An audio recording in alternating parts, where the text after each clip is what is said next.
नमस्कार साथियों, आपका एक बार फिर स्वागत है story with Ramesh YouTube channel पर। धनतेरस क्यों मनाया जाता है? क्या है धनतेरस की कहानी? जानें इस वीडियो में। समुद्र मंथन के दौरान भगवान धन्वंतरी जब अपने हाथों से अमृत कलश लेकर निकले थे, उस दिन कार्तिक मास के कृष्ण पक्ष की त्रयोदशी तिथि थी। इसलिए इस दिन को धनतेरस का पर्व मनाया जाता है। भगवान धन्वंतरी की पूजा अर्चना करने से आरोग्य सुख की प्राप्ति होती है। आइए जानते हैं धनतेरस का पर्व क्यों मनाया जाता है और इसकी कथा क्या है। जैसा कि आप जानते हैं, धनतेरस इस वर्ष 10 अक्टूबर 2023 को है। इस वीडियो में हम जानेंगे धनतेरस की कथा, किस लिए मनाया जाता है धनतेरस, समुद्र से निकले थे भगवान धन्वंतरी, इन सभी के बारे में। तो चलिए वीडियो को शुरू करते हैं। कार्तिक मास के कृष्ण पक्ष की त्रयोदशी तिथि को धनतेरस का पर्व मनाया जाता है। इस बार यह शुभ तिथि 10 अक्टूबर दिनांक शुक्रवार को है। शास्त्रों के अनुसार इस तिथि को समुद्र मंथन के समय भगवान धन्वंतरी अमृत कलश लेकर प्रकट हुए थे। इस वजह से इस तिथि को धनतेरस या धनत्रयोदशी तिथि के नाम से ही जाना जाता है। भगवान धन्वंतरी के अलावा इस दिन माता लक्ष्मी, धन के देवता कुबेर और मृत्यु के देवता यमराज की भी पूजा की जाती है। इस दिन दीपावली का पर्व शुरू हो जाता है और इस दिन सोना, चांदी या नए बर्तन खरीदना शुभ माना जाता है। आइए जानते हैं धनतेरस क्यों मनाया जाता है और इसकी कहानी क्या है। चिकित्सा विज्ञान का किया था प्रचार। भारतीय संस्कृति में स्वास्थ्य को ही सबसे बड़ा धन माना जाता है और इस दिन को राष्ट्रीय आयुर्वेद दिवस के रूप में भी मनाया जाता है। मान्यता है कि भगवान धन्वंतरी को भगवान विष्णु का अंश माना जाता है और उन्हें भी संसार में चिकित्सा विज्ञान का प्रचार और प्रसार किया। इस दिन घर के द्वार पर 13 दीपक जलाए जाने की प्रथा है। धनतेरस 2 शब्दों से मिलकर बना है। पहला धन, दूसरा तेरस, जिसका अर्थ है धन का 13 गुना।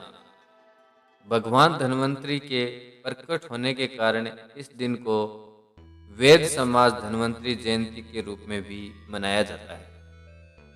किस लिए मनाया जाता है धनतेरस का पर्व, आइए जानते हैं। शास्त्रों में वर्णित कथाओं के अनुसार समुद्र मंथन के दौरान भगवान धन्वंतरी हाथों में अमृत कलश लेकर प्रकट हुए थे। जिस तिथि को भगवान धन्वंतरी समुद्र से निकले वह कार्तिक मास के कृष्ण पक्ष की त्रयोदशी तिथि थी। भगवान धन्वंतरी समुद्र से कलश लेकर प्रकट हुए थे, इसलिए इस अवसर पर बर्तन खरीदने की परंपरा चली आ रही है। भगवान धन्वंतरी को विष्णु का अंश माना जाता है और उन्होंने ही पूरी दुनिया में चिकित्सा विज्ञान का प्रचार और प्रसार किया।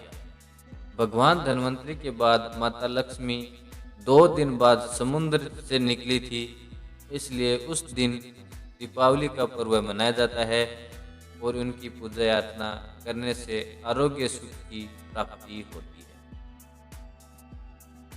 धनतेरस की पौराणिक कथा। एक बार मृत्यु के देवता यमराज ने यमदूतों से प्रश्न किया कि क्या कभी मनुष्य के प्राण लेने में तुमको कभी भी किसी पर दया आती है? यमदूत ने कहा कि नहीं महाराज, हम तो केवल आपके दिए हुए निर्देशों का पालन करते हैं। फिर यमराज ने कहा कि बेझिझक होकर बताओ कि क्या कभी मनुष्य के प्राण लेने में दया आती है? तब एक यमदूत ने कहा कि एक बार ऐसी घटना हुई है जिसको देखकर हृदय पिसीज गया। एक दिन हंस नाम का राजा शिकार पर गया था और वह जंगल के रास्ते में भटक गया था और भटकते भटकते दूसरे राजा की सीमा पर चला गया। वहाँ एक हेमा नामक का शासक था। उसने पड़ोस के राजा का आदर सत्कार किया। उसी दिन राजा की पत्नी ने एक पुत्र को जन्म भी दिया। ज्योतिषियों ने ग्रह नक्षत्र के आधार पर बताया कि इस बालक के विवाह के 4 दिन बाद ही इसकी मृत्यु हो जाएगी। तब राजा ने आदेश दिया कि इस बालक को यमुना तट पर एक गुफा में ब्रह्मचारी के रूप में रखा जाए और स्त्री की परछाई भी वहां तक नहीं पहुंचनी चाहिए। लेकिन विधि के विधान को कुछ और ही मंजूर था। संयोगवश राजा हंस की पुत्री यमुना तट पर चली गई और वहां राजा के पुत्र को देखा। दोनों ने गंधर्व विवाह कर लिया।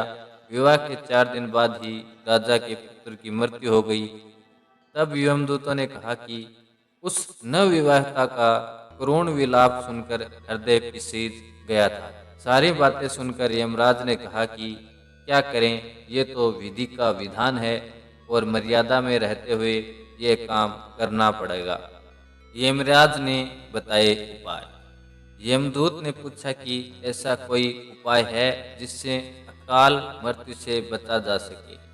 तब यमराज ने कहा कि धनतेरस के दिन विधि विधान के साथ पूजा अर्चना और दीप दान करने से अकाल मृत्यु नहीं होती है।